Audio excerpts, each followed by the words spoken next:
前嗰兩日都 keep 住有落雨，今日天氣超級好，所以決定出去散下步。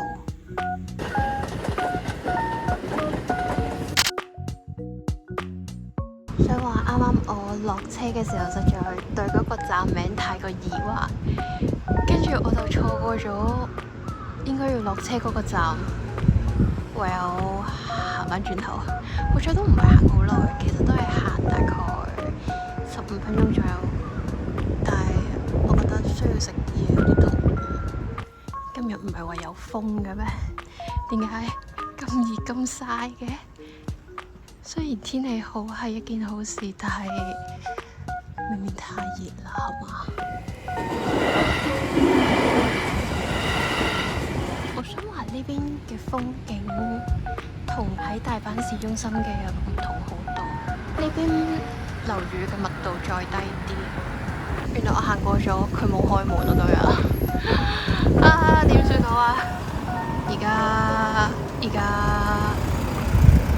震驚我的天！呢度係冇鋪頭有開㗎，我決定放棄，而家都係直接去大仙公園算啦。雖然其實我提前已經查咗，但我冇嗰度原先係諗住佢開嘅鋪頭，佢明明 Google Map 嗰度寫住話係開啊，跟住但係竟然係冇開㗎咯，所以Google Map 有時都係唔好可信㗎，特別係假期嘅話。我想話我今日出門口睇天氣報告係晴天，但係呢個天好似有啲不妙。佢唔會一陣間無啦啦又落雨㗎嗬？救命！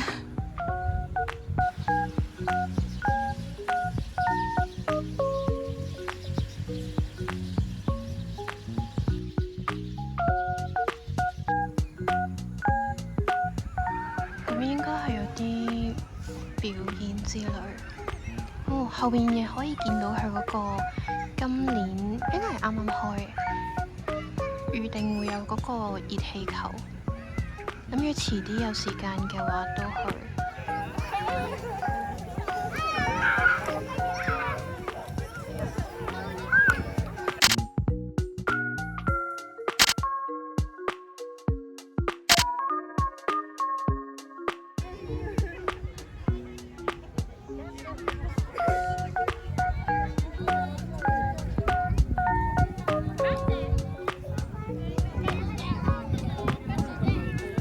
想話呢啲草已經生到好高，超級難行。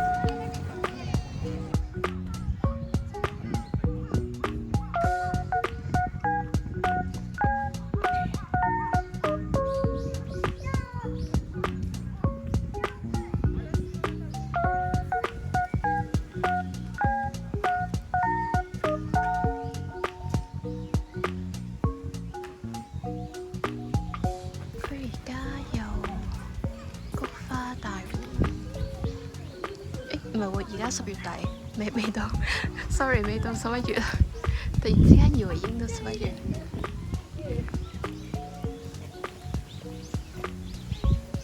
哦，佢入邊仲會有得提，同埋有開始茶得提。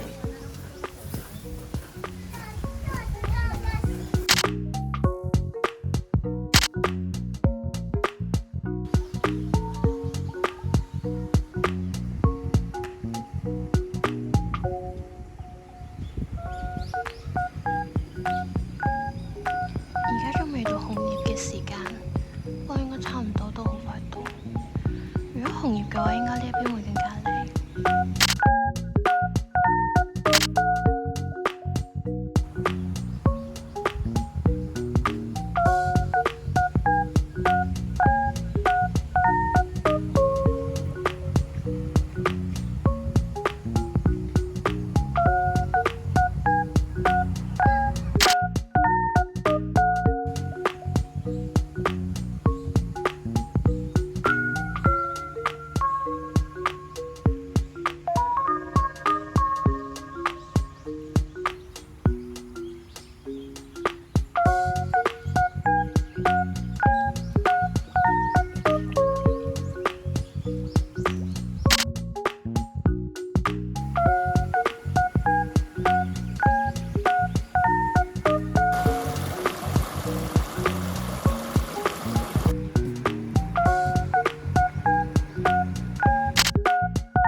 咗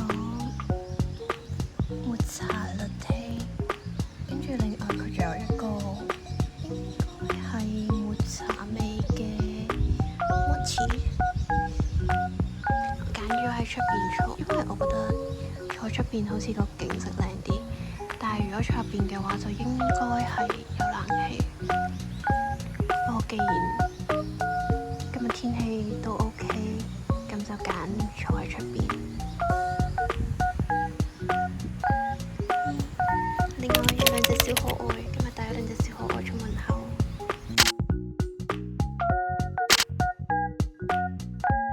佢嗰個抹茶 latte 嗰個味道都 OK。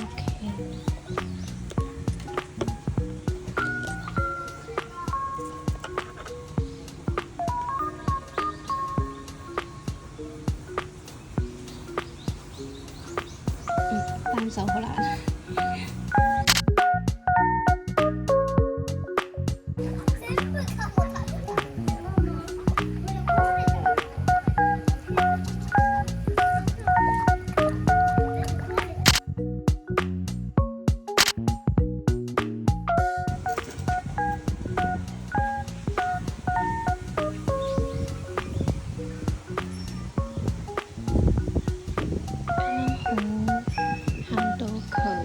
結束營業嘅時間，佢好似係4點半。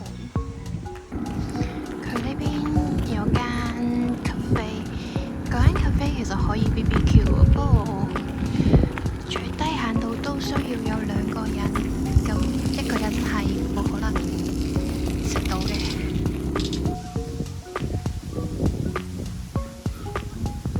呢個係佢嗰個熱氣球嗰個星空衛士。應該係今日太大風，所以佢今日冇